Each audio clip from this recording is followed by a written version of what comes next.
That does sound annoying. Oh my God, what if we get copyrighted? Exactly. Can we not just find a different sound? Right, okay, I'll I make up do a jingle. think, and yeah, going back to I did our officially conversation, ask Kristen Wiig if she would do one. sound, She hasn't got in touch a yet. little sound bite for us. Who else could? Greg James.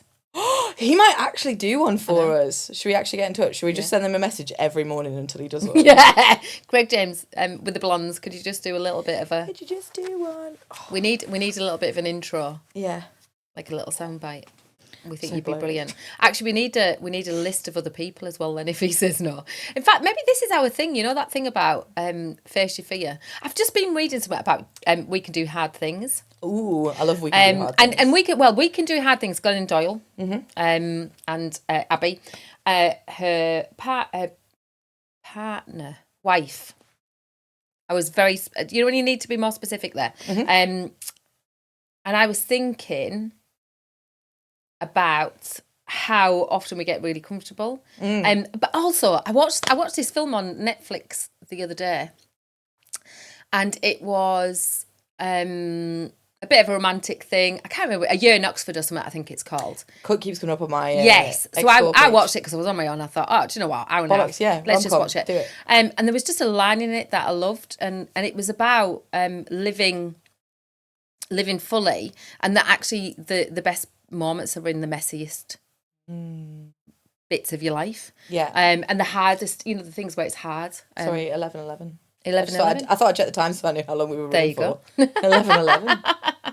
Anyway, I'm going to stop that. I love bit now that. because I know we're going to talk about something else. And the messy bit.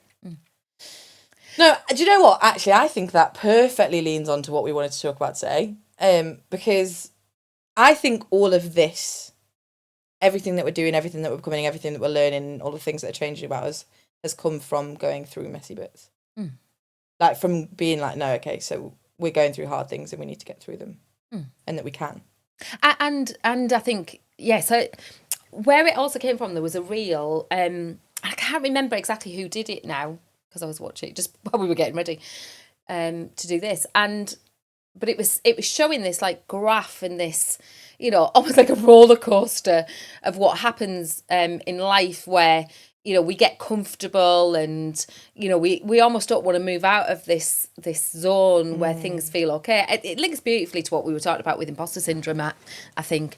And then we just can't stay in this place anymore. And it's like things need to change and move. And, you know, that I think there can be like really lovely reasons around that. But I also think there can be a lot of things where, you know that thing where I've heard often where it says that the pain just of staying where you are gets greater than the pain of moving. So it's that kind of moment where things have to shift, and I think that happened for both of us. We both had things that, you know, we just couldn't stay uncomfortable like that anymore. It was like, right, we need to do something about this. And I think, you know, gosh, it's almost 4 years for me since I left work. Oh my gosh, in is it October? It was September, end of September. Wow. It'll be 4 years. It's almost 10 years since we moved to Nottingham.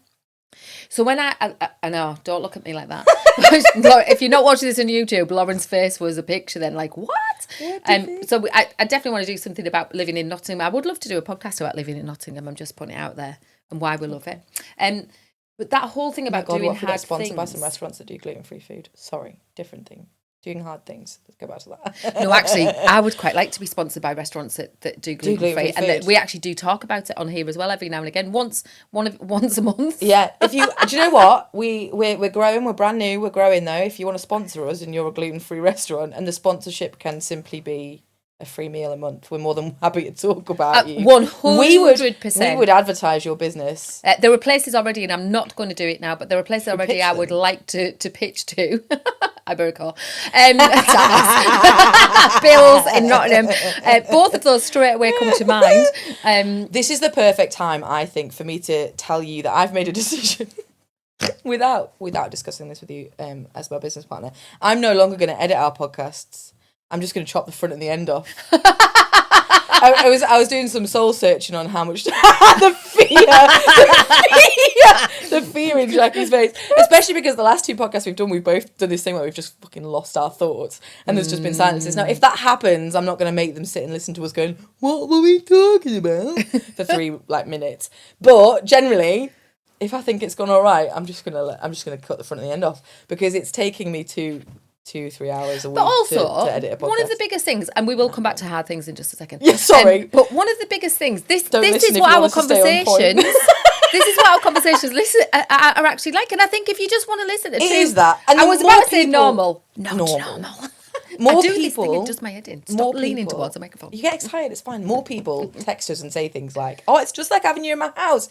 Our sister, do you know what? The fact that my sisters listen to our podcast makes me want to cry. Like, I love that so much. And one of them this morning was like, "It's like having you in my kitchen while I'm doing my dishes," and I was like, "That's all I want." And the other one quite likes that actually she can pick out where it's her we're talking about. Yeah, she does like that, and she also likes sending me texts like, "Oh my god, that happened." So yeah, that's all this is. Anyway, She doesn't send me those texts. Because I think a lot of the stuff that I talk about, I've just never said to them, because I forget that they don't know these things about me. So when I said the thing about my boss and telling me he was going to sack me if I didn't lose weight, she was texting me like, "I'm listening to your podcast and what the fuck?"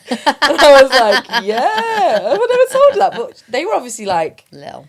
14, 16, like when that all happened. So yeah, they obviously at that point I wasn't texting them every day like I am now.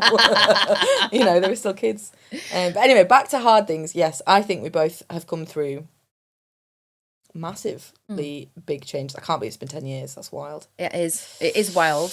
So the whole thing that I loved about this graph and this like roller coaster, and what this person was specifically talking about was that the dips of fear. Because we're putting ourselves into a position, aren't we? You know, where we both had a regular income from a job. That the look on your face when I said that. But a regular income, you know, you're not having to do a lot of these things. That actually, do you know, yesterday I did a little bit of meditation, and by meditation, what I mean is I just was building my muscle. Every single time I heard a thought in my head, I was like, okay, let's come back to breath. Like, so for me, it's like, all right, just practice. Just practice coming back away from it and not trusting my thoughts. But this, you know, this little thought in my head that was like, yeah, there you go, this money. But actually, I'm really grateful to get to do this and to build something that we love. And that doesn't mean that it doesn't come with its challenges. And we are sustaining ourselves. Yeah. Like, there was a point when because we did that partnership with another company and they were kind of paying us, you know, a retainer for a while. And leaving that company was scary for us because we were like, we're not aligned with that. But also it's that fear, isn't it? Of like, we have to source our own income. And that's it, as a small business owner. And I think especially as like a service-based business owner where you've not got, it's quite hard sometimes, I think, to forecast because you can't forecast human behavior. So it's quite an interesting thing. But we're managing. And I think that's the thing, that we're 3.5 years in now, almost. And to sit here and be like, shit, we're doing it. We're recording a podcast. Yeah, we There's start a part recording of me a podcast. that's like, hang on a second. Yeah, isn't that We didn't say wild? that at the beginning, Yeah. that this is what we wanted to do. Yeah, we did. This was really early. I think, because there is a part of me that realises we didn't say hello, welcome to the Blondes. I'm Jacqueline. God, I'm Lauren. I don't know how many minutes we're in. I'll tell you how many minutes. It was 11. We're like 9 minutes into this podcast, and That's we apologise for not introducing ourselves. Yeah. If you're new, soz. But also, this is really This what it's is like it. when we get together. So these, It will never be better than this because No. this is the ideal. well, these are the conversations that we have where we'll Yeah. just literally start talking to each other. We have a conversation, and then all of a sudden we go, Oh, this should be a podcast. We should have recorded that, shouldn't we? And I think though, because this whole thing about doing hard things. I think it leans into this. I think it does lean into this beautifully because we would like to bring you into a dream. a little bit of a dream that we've got, and that we've been talking about for quite a long time now, haven't we? Yeah. Well, it wouldn't be before I moved here, but was it before you moved here? We've talked about this for a long time, and I think it's become a, you know, like it was kind of like a concept. It's been a concept for a very long time. But actually, no, we want to do this. Became real when I moved here and we started doing this. And I can't remember what happened, and we were just like, oh, this would just be so much easier if this happened. Should we tell them what it is? Yeah, so I in my head, I kept thinking this sentence is going to lead to it, and then being like, no, I want to tease you a bit longer.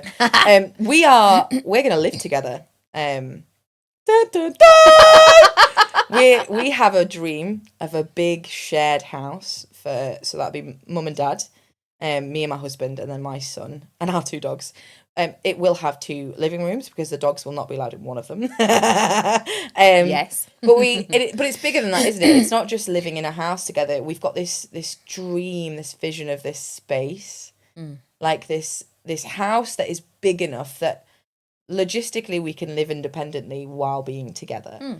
But it's this dream of this huge garden. We want what we would really love. So if you're listening to this and you're thinking, I'm looking for 2 women with a dream to invest in, we're the women. Because we would love like a massive, like a farm and a barn where we could convert them. We'd have our 2 living spaces that were possibly part of one, possibly 2 kind of separates, but joined in the middle, depends on like what the space allowed for. But we want a workshop for my dad to be repairing things in, because that's what he wants to do. He's amazing at that. He is amazing at it. And then we want our workshop. We want this big space where we can bring people in to do the things that we love to do restoration. I've got this image of this main event workshop, and I just think it's insane. We want to join forces, and do what I do and what you do at the same time as well, because for business owners especially, what you do is invaluable. Like, it's so important. And then the ultimate dream, though, is to have a big enough space that we can then build the retreat on it. So we want, like, I don't know if it's yurts or glamping pods or something where there's maybe 5 of them and we have women. And women includes anyone who identifies as such, just to be very clear. But we have people come and be part of restoration in person, which I think links beautifully to your main event, by the way. I can't wait to do that later. And I'm sure we'll talk about that at some point. But yes, so this is the dream. I've got so many, like, I can see it. I can see, like, sitting outside and there being a parasol and fire pit and just getting up in the morning and you not having to talk to Dad. Dad doesn't talk a lot. But being able to grab a coffee and come and talk to me. It is that, just to clarify, it isn't that I don't want to talk to him. It's just that actually he's quite quiet. Very talkative, yeah. And you probably know, if you are listening to this and you know me well, I'm not. We're literally doing a podcast. Well, it's not that I'm not quite, because actually I learn this. The more I'm learning about myself, the more I realise that actually I love. It's not about quiet. I love solitude. It's not that. I love solitude, and actually I love these moments of being with him where I don't need to. We're 31 years of being together, nearly. I don't need to. I know. Don't say that, because then that makes me realise how old I am. Yeah, I don't need to have this. We don't need to have this constant conversation. But actually, there are times that I'm chatty. And he does he's so great in that he's like, should we have a podcast studio? Yeah, yes. And then we could just do it at home. We could just rock up in our PJs with a coffee. Sorry. I love that I'm not editing this. This is making this so much more fun to do. Could you even imagine that? Can you imagine? And then we could bring Arlo in. In fairness, Dave, my husband, is a teacher, so he's currently off work. And if you've seen my posts, you'll know that I'm using him. He's currently been my business coach. He's doing my content. You don't get to sit still. What was my point? This morning he was like, can I come to the podcast? And I was like, yeah, do you want to be interviewed? He's like, no, I don't. I was like, oh, right, okay. Then no. Yeah. And he doesn't listen to it either, so no, you cannot. But anyway. that, I think that was the whole thing. We actually did a bit of an exploration. There was it was a reel, wasn't it? Or a post that was going. ChatGPT trend. Yes. Where you did this prompt and filled it in, and it was like you got it to tell the story of an ideal day, and it was honestly, I thought it was beautiful, and lots of people were sharing it. We didn't share ours publicly. I think we just did them privately. Yeah, we did. But both of them were centered around this shared space, this shared living, shared house. Was working, and I could see like me working in the workshop and like locking it up, like, because you've already potted back up to the house and coming up to the garden, and you're sat in the garden with Arlo and Dad's doing a barbecue, and then Dave comes home from work, and and we just it leans into that part of me that's desperate for like a homestead. I think it's in it's like that, isn't it? It is living. The community thing, and it's the question, because I was laughing before we started. Did you say it when we were recording? I don't know, which was, what an interesting question to ask the wider world. Would you live with your mum? Yeah, no, we when weren't you're older. Would you live with your mum? Yeah, would you live with your mum? Would you go back and live with your kids? I suppose is the thing. Yeah, because a lot of people think that moving back in with your parents, it's seen like a back step, like a failure. Was actually, this is a massive goal for us. So for me, it's like, I can't wait to get there. And we've seen that on, I keep seeing, I think it's because now what we're talking, we've been talking about it for a while, but because we're beginning to look at houses, which is hilarious.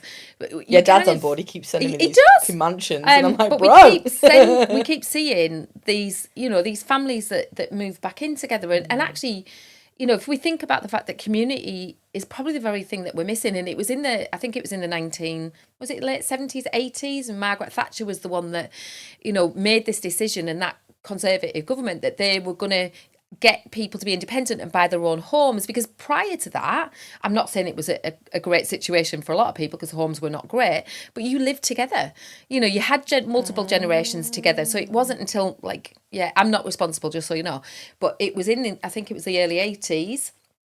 And this idea that you lived in your own home and you bought your own home, and then this idea of separation, and and people have always moved, but actually if you think about community and the impact of that, and one of the things for me that was a big challenge was that my family, my girls having babies, and not being able to be there, and Mum did this thing with us where she came and lived with us, and for us, I think especially because it had been such a hard journey for me, you came and lived with us for 3 full weeks when Arlo was born, and it was the best thing ever.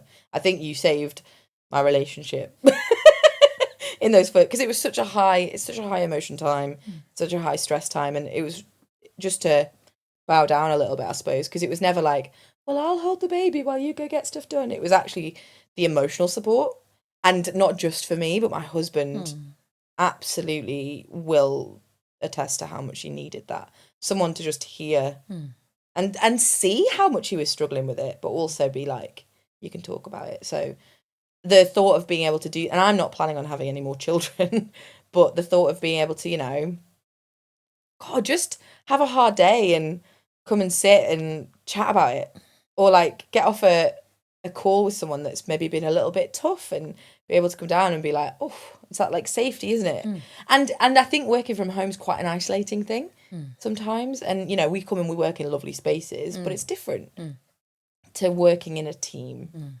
Can I tell you, I've got, because the vision in my head, I think in our thing that we did with the chat GPT, I can see the glass atrium above the kitchen, and the big island plants, and this just this greenery, breakfast, but this light bar. And it was the morning coffee, big what are they called, sleeper, wood, the beams, the big beams in the walls with all of our pottery and stuff on, and a cafetiere with really hot lovely coffee, or the coffee machine.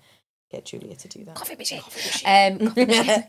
But actually that whole bit about that's the vision, isn't it? It's like opening the big massive terrazzo doors and going and sitting on the veranda with our coffees on a morning while my little boy has his breakfast, and it's just a dream, isn't it?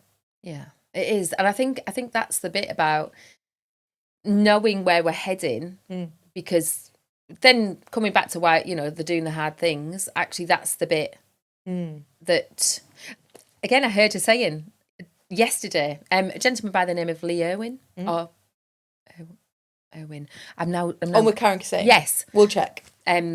I'm not editing it. Ewan, I think it is. Oh gosh, I'm so sorry. My brain just had a moment then. But I loved, he was talking about the fact that, when you do hard things, life gets easier. When you do easy things, life gets harder. And I was like, okay. So when you push yourself to exercise, or you push yourself to, yeah. And it's that bit, isn't it? And I think it's that. So for me, that's what kind of propels me. Yeah. Is that it's just not, and I've learned very well to trust when something doesn't leave my head, that it's something that I really want to do, and so this is not leaving me. It comes back round, and sometimes we get quiet on it a little bit, but it comes back round. And it's a bit like doing this job, working, because I can go back journaling 10 years and it was still there. I was talking about coaching. I was talking about, a number of things that we're now doing. And I'm like, isn't that interesting? I didn't have it wasn't an intention that was at the forefront of my mind. And this is what I'm going to do. Finish line that you were aiming for. Obviously, there was something within me that was growing. It's a bit like running. Yeah. And the fact that I've not given up on the New York Marathon, just so you know, after a hurricane. Thanks, Hurricane Sandy. But it's that I realise now and just trust it. And I might need to find a different way to get it, or I might need to take smaller steps to get there. That's the thing that I trust now with that. So one of the things that I did, because we were having a bit of fun with this, and I think it's really important to know, audience, that this is not a surprise for our husbands. That we're talking about all of this. Can you imagine? Yeah. So we have Mark and Dave done a little bit of work on ChatGPT, haven't we? Or I did. I kind of went in. It's because Mum's the kind of person who needs to understand like how to do something to then go and do it. So Mum's the kind of person where I'm like, oh yeah, we'll get around to that at some point. And I'm not always like that, but with this thing I am. Yeah. Because it's like, for me, I can kind of, I don't know if it's because I can see the steps. Anyway, not the point. And Mum went in and was like, just to get a bit of an understanding of what would the steps be for us to get like a joint mortgage, what are the possibilities, what would we need to be earning, what would our husbands need to be able to bring, because, my dad's not a spring chicken. His forehead looks like it, though. He's got a smooth forehead, Botox man. He doesn't have Botox. I just take the mick out of him for being flat, but it's because he doesn't have any emotions. Anyway. He does. Sorry. That just kept going. No, it did keep going. Love you, Dad. Anyway, the point is, so it was all of this finance, and we're gonna stick away from financials and stuff today because honestly, that's boring as shit. But it did give you a set of questions based around like things that we should talk about before we get a house together, things that we should agree on, values and things that we need to share, that kind of thing. Yes, and we do know that this needs to be a bigger conversation between the four of us. Yeah, this isn't going to be it, but we thought it'd be funny. We're not making all the decisions here, but we did think, maybe just this is something a little bit different. What if actually we started to talk about it? You saw my face there, but we are making the decisions. Just make them feel like it's their choice. We don't do that. That's terrible, isn't it? Anyway, we thought we'd choose some of these questions to do live on podcast with you, unedited. Well, I'm letting you choose the questions, which feels really kind of like. Oh my gosh! Interestingly, because I was like going through these with Dave when you'd sent them, and I was like, oh, interesting, and I was like, God, like what? This is interesting because these are things that just hadn't occurred to me. So the first one that I thought was quite funny. I don't know if this is okay to say, but it's going to be. This is no, we haven't talked about this, so this is you're getting the full on reactions. What happens if one of us divorces? That was the first question that I saw, and I was like, oh my God, what happens? So like, if me and Dave got divorced or your dad got divorced, because like, who knows? Yeah. Hopefully, we've got a good however many years left of everything. What happens? One of the things that when I was doing this and I was exploring it. And it was talking to me about what route do we take with the mortgages, was about having an agreement that we make between us about how we would then separate if we need to do it. Because what if Dad and I got 10 years down the road and then we decided we wanted a little place somewhere else, or how would buy a camper van and go and travel the world? What would that look like? So I think that's why these questions are really interesting. I also think sometimes with the questions like that, I feel like somebody needs to tell us what the options are, because I'm not really sure. And that's, I suppose, where a solicitor who specialises in like these joint mortgages would go, generally people go with this or this, but this is another option. I mean, I personally think that if David divorces me, that he just forfeits the rights to all of it and has to take the dogs. I'm just kidding. I love you, Dave. Don't listen. I'm not planning on divorcing him. No, that's funny though, isn't it? But yeah, I do think that one. A good question, actually, that I think will be interesting for us to talk about is, how would you want us to approach things when things are not fine? So let's say that, I don't know, because we've had arguments before, or maybe you and Dad have had a falling out, or me and Dave have had a falling out, maybe you and Dave have had a falling out because of all the times he called you short. I don't know. What would your ideal, like, approach to conflict be in a house with the four of us? Acknowledging that there is a conflict. Yeah. Also sweeping under the rugs. Yeah, I think also knowing that it's not a bad thing. We're four independent people, and actually, we've all got quite strong opinions about things. Like, I think that's going to be really interesting. I think we almost need a safe space where it's like, right, one, we need to acknowledge we're not agreeing on this. We need to then take a little bit of time, because what I don't want us to do is walk into something with anger. And that's not that anger's not a bad thing. Anger's a bad thing. I think the thing is, there, if boundaries have been broken or people are feeling not heard, I think the most important thing is everybody gets a good fair hearing. That we take a few minutes, whatever that is, to kind of just regulate ourselves a little bit, and then. Oh, I can totally see us like grabbing coffees as a four, coming and sitting down at the big table. Arlo's off watching the TV or something, just so he doesn't have to necessarily be part of it, unless it's his fault. But then, and we all sit down with a coffee at this table and we just sort of chat, and it's like this. We do. And it's the respect. And we already... That's it. I do think that this is going to be good, because we kind of bring this already, where it's like, I'm feeling like, as opposed to, you're a prick. It's not like you're doing this. It's, look, I'm feeling a bit like I've been disrespected because of this, or a bit like my boundaries not been held or whatever. And then it's like, right, okay, then we talk from there. Yeah, I think it's about, we need to go into it knowing that there may be compromises, that we're not going to fully be able to have everything the way that we want to be able to have it, because, you don't get that in a relationship. No. I'm talking from experience. No, that I could literally all I could see is the wooden fish statue that's on the toilet in our bathroom, and I'm like, you don't always get your own way. It's strange. That's all I'll say. No, I don't. And Dad knows that, but also it's what Dad loves. So that's what you do, and it's like, so actually I think that's the bigger thing, isn't it? It's about, for me, we need to be really open to compromise. We need to be able to regulate and understand what we each need and what's going on for us, in that moment. Take a little bit of time, then we come back and we give each other a damn good listening to. For me, that is really important, because one of the things that I still do it is, if I'm angry or I'm not feeling like I'm being heard, I'll probably talk over people till I get heard, and that's not a great thing. I've learned that over the years, and I don't do that. Yeah, you spiral anywhere near as much. It's rare. Yeah. Here's the thing, though: for the four of us to be able to be heard, and to listen, because I think that's a biggie. So for me, it's that. It's we have a safe space, or we have a place where it's almost like time out. We need to, there's something's going on here. What's happening underneath that? Yeah. I think it will be helped by the fact that we both do the work that we do. I think they are both interested in what we do, even if they don't say it all of the time.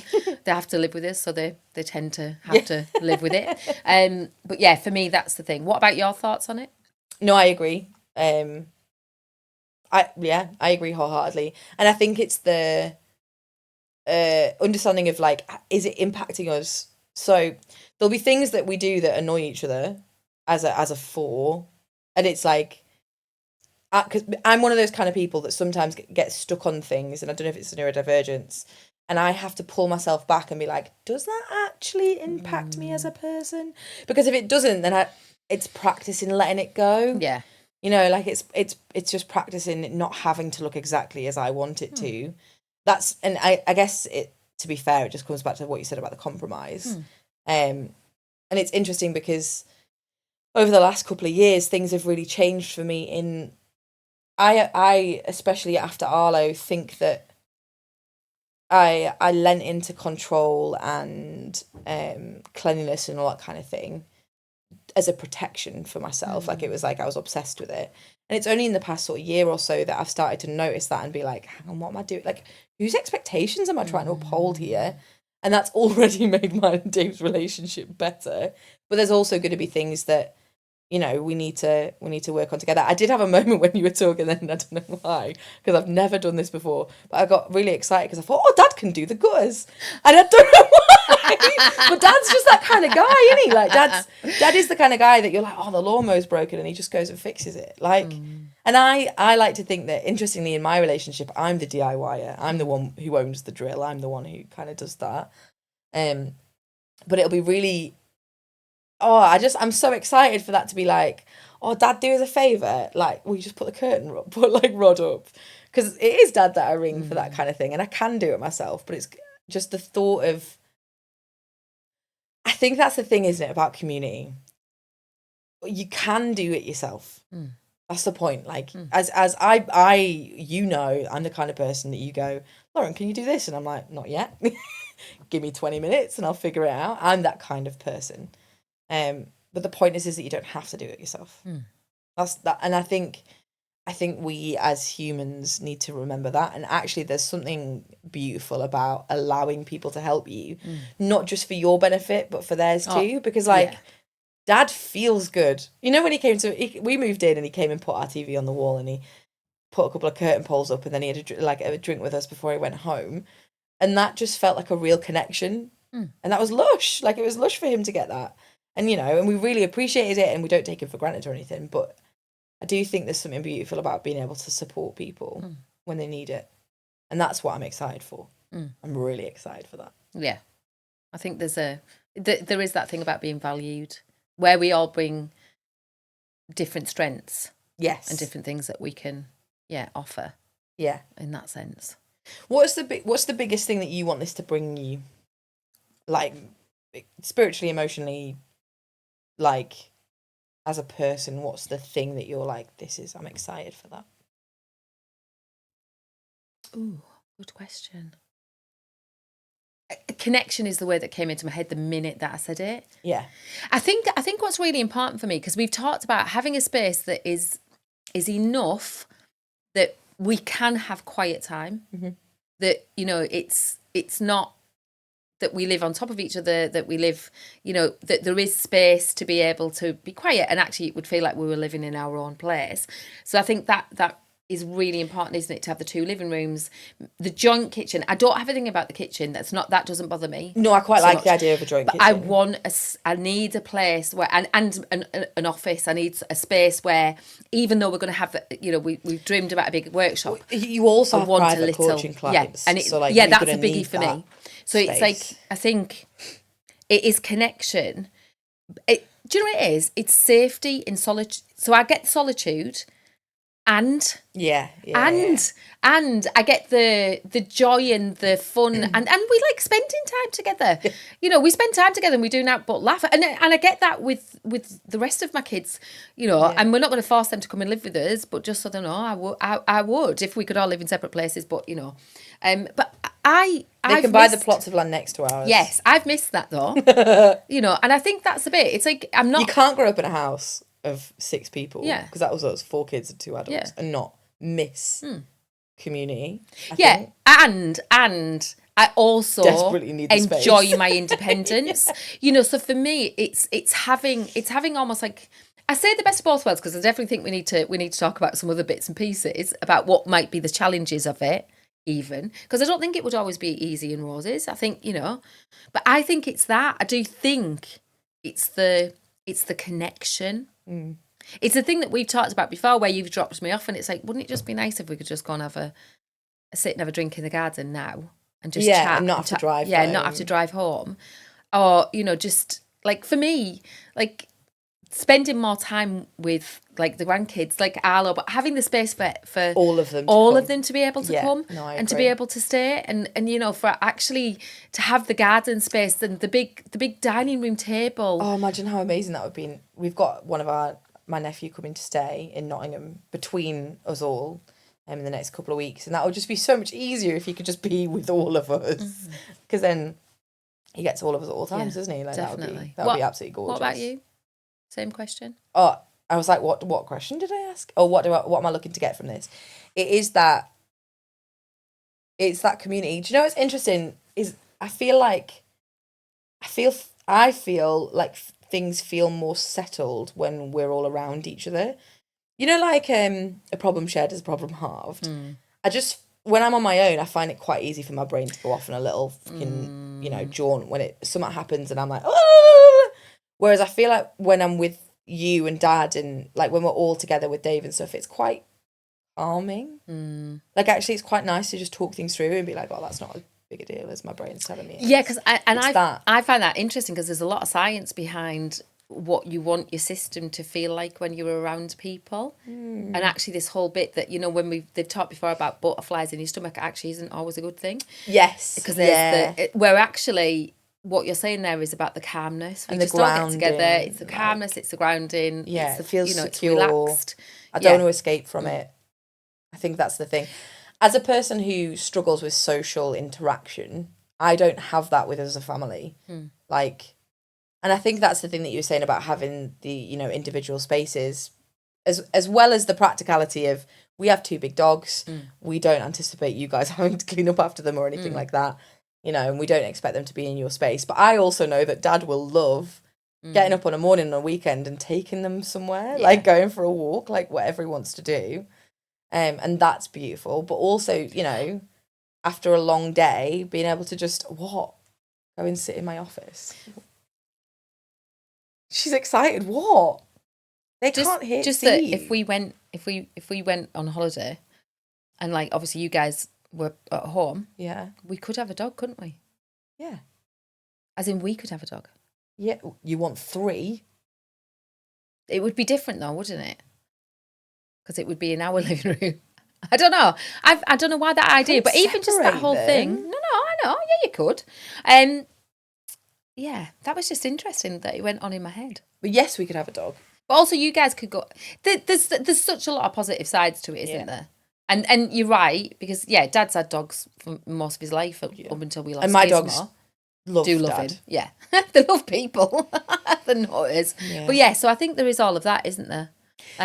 Interesting. One of the questions, because we've not got a huge amount of time left, but one of the questions that I found really easy to answer, and like I was like, I hadn't even considered it as a question, was one of the questions was, who's going to be in charge of like parenting, childcare, that kind of thing. And I was like, me and Dave. Like, there was no part of me, and I do want to say this in case that's something you and Dad have worried about. There is no part of me that sees this as free childcare. Like, this isn't me being like, well, we're going to go out every Friday night. Like, I'm not doing this so I can spend less time with my kid. Yeah. I'm doing this because I want to spend more time with you and Dad. Yeah. Like, I did just want to say that, because it was one of those questions, and I said it to Dave, and he was like, no, it'd be nice, you know, if one of us was busy or something and one of you needs to go and pick him up from school, like, that would be really lovely. But also, it would never be an expectation. I didn't ever think it would be. No. That wasn't, because I read that question and it didn't go through my head of like, oh, we need to have that conversation about that. I just thought, no, because that's not how it works. And it isn't who we are. Like, we're not the kind of people who just desperately want to be away from him all of the time. Like, actually, it'll just be lovely. And I think it'll be amazing for him. And also, one of the things, selfishly, that this supports me with, I sometimes worry for Arlo because of the neurodivergence, and Dave's not massively chatty. Sometimes I worry that Arlo doesn't get enough stimulation from us at home. It was always the thing I worried about, that we were the reason he was behind with his speech. He's not behind with his speech. He's fucking fine. But that he wasn't getting talked to enough, because sometimes I can be quite quiet when I'm at home. And I'm looking forward to him, for him to have you. Be with me. Me that likes to get on this shot. We do just chat. And I think that's going to be really good for him. And it relieves the pressure on me that's like, you should have a sibling for him. Because I don't want any more children. No. Well, it's not safe for you. Yeah, like, for lots of personal reasons. And it isn't actually that I don't. I'd love another one. Yeah, no, you would. But I can't. I can't go through that again. And the only thing that kind of sometimes ticks on my head and goes, you should do that, is the part of me that I love my siblings. I love them. And like, the thought that Arlo's not going to have that sometimes is a little bit heartbreaking. So the idea that we're going to have more people together, he's going to get this community, he can have friends over to stay. Do you know what I mean? Like, this thing, really like I love that for him. Oh, can we have a place where we've got Playmobil and train set up? Yes. Things like that, where we just go and sit. Like I do now. No, stop. Whoa.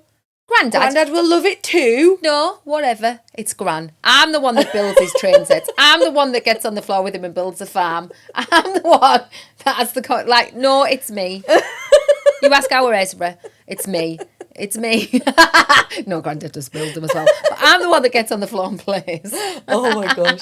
I want to have like a wooded area in the garden somewhere where we can have like a net that we can like climb in, and I'd love it if he had like a tree house. Right, I've got to tell you this because it's been in my head. We need bedrooms that are far away enough from each other so we don't hear each other having sex. And I've just said that on live. Yeah. But I was laughing my head off as I was looking at some of the houses going, is that bedroom far away enough from that bedroom? Well, this is why in my head, 2 separate buildings but with a joint kitchen atrium thing would be perfect. Like, but also, if not, multiple floors would be great. And there was one that we'd seen, and it was like a central thing, and it was 3 floors, so it had double living rooms and it had 2 bedrooms. And that what I thought was, like, we could have a floor and you could have a floor, but we'll just do that. So, like, what I'm doing is I'm holding, like, one of us will be at the top of one end and one of us will be in the middle. I was giggling. I was laughing. Why I hadn't thought of that, but that's funny, I'm though. so sorry. And it just kept bubbling up while we were talking. And I was like, I'm just going to have to throw it in there. Yeah, there you go. But it is all of that. It's the normal things, isn't it? If you're gonna be adults who live in a house together, we need to have this conversation. We do need to have those conversations. And I think it's about respect, isn't it? Yeah. I think that's, and if we have respect for ourselves, which, we're all... Know your man. Exactly. Then knowing that other people matter, that, that you're not always going to be available for conversation. I think one of the great things, I was talking to somebody about this the other week, and we were talking about, how for you and for we ask each other if we've got space before we come with something. Have you got space for me to rant? Have you got space for me to talk? Have you got space and for me to be we've sad? all got into a habit, particularly with the girls, we've all got into a habit of doing that, where we ask if you have space, because actually, if I need to bring something and talk about it, but you don't, then you're not the person that I need to bring it to. And we would need to be aware of that. Yeah. I mean, it gives us more options if there's 3 people that I can go to, so, and we can chat to. But I think that's, again, for me, it's about, we'd need to have a real conversation about how it stays respectful. Yeah. And I think we would need these things written down, and we could have something that's a bit fun that reflects it. In this house, we, respect each other's boundaries, we respect each other's privacy, and just something that kind of shows we don't hoover before 7 a.m. No, we don't. Unless Arlo spills something really, really bad. Yeah.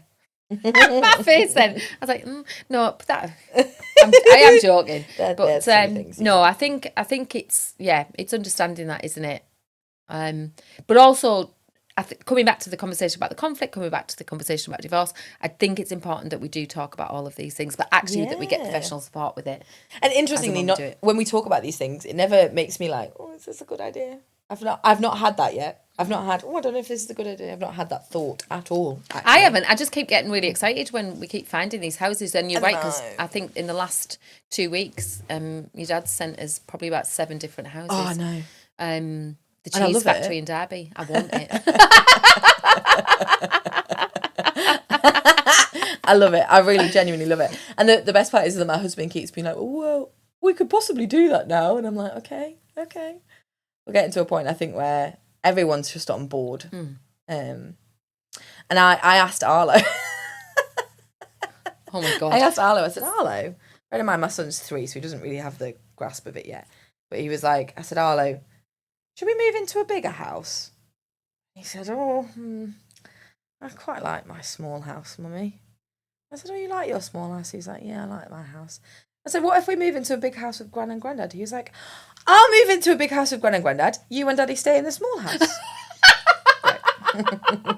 Cool. Okay. So we're all on board. Arlo's definitely happy with Gran and Grandad. Which is good, because I'm going to get to see him today. Which I'm really excited about. But no. Yeah. So there'll be more questions, obviously. But we thought it'd be interesting for you to hear us talk about that.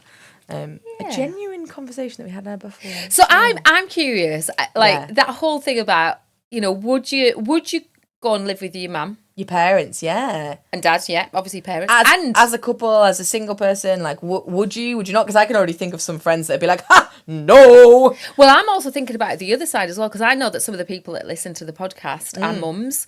How would you feel about living with your kids? Yeah. Because, I mean, I guess if they're teenagers, you'd probably still at the point where you just can't wait for them to leave. Get a bit of space. But then would you have them come back in the years to come? Give you 10 years to go and live your life a bit and then come back into the community thing. Build.